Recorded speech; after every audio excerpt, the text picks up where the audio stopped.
If he looks almost like a model, I think that's no accident. This Chinese soldier here during the Battle of Shanghai, probably September 1937, in what was the first great conflict of what we now know as the Second World War. His stance, an almost studied insouciance there with those stick grenades.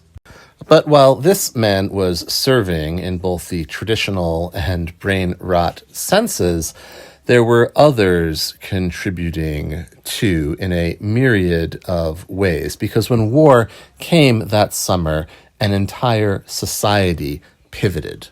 And this image, the publication, is itself part of the story How. It was called Wartime Pictorial. Those are the large characters down the right-hand column, but we already have a clue in that gorgeous, stylized Art Deco typography. In the upper right, the smaller characters clue us that this is an offprint of another magazine, Liangyou, conventionally called the Young Companion in English.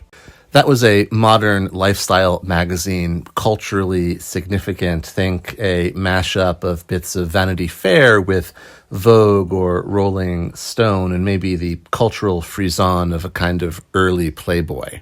It had had movie star covers, mod haircuts, social commentary, and more. But when the Japanese invasion destroyed the issue the staff was at work on, they, too, fought back. Because stylists, photographers, essayists, magazine editors have a particular set of skills, and they channeled it here. The Battle of Shanghai would rage around them for weeks, but day by day they would put together and publish this periodical every few days. And they were good at their job. Beyond the model looks of our friend here, I'll share a few covers.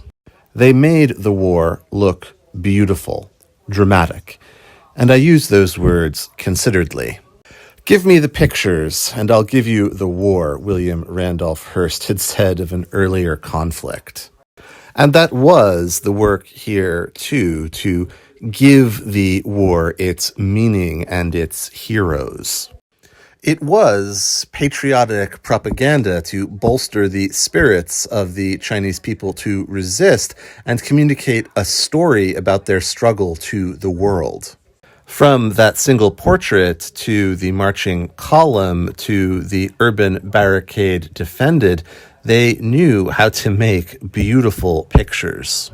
They could show the terrible costs and the realities of urban warfare as one of the world's greatest cities was laid waste in a kind of destruction we would not see again until Stalingrad. Or highlight the home front heroes of every type making their contributions behind the line of battle. You can find many of these issues and most of the covers if you search for the periodical title online. But we can return to our friend from the beginning here in what is probably one of the most iconic images of the Battle of Shanghai. Woody Guthrie, the American folk singer, famously wrote on his guitar, "This machine kills fascists." It was a good old-fashioned culture war, too, and the staff at Liangyou knew how to fight it.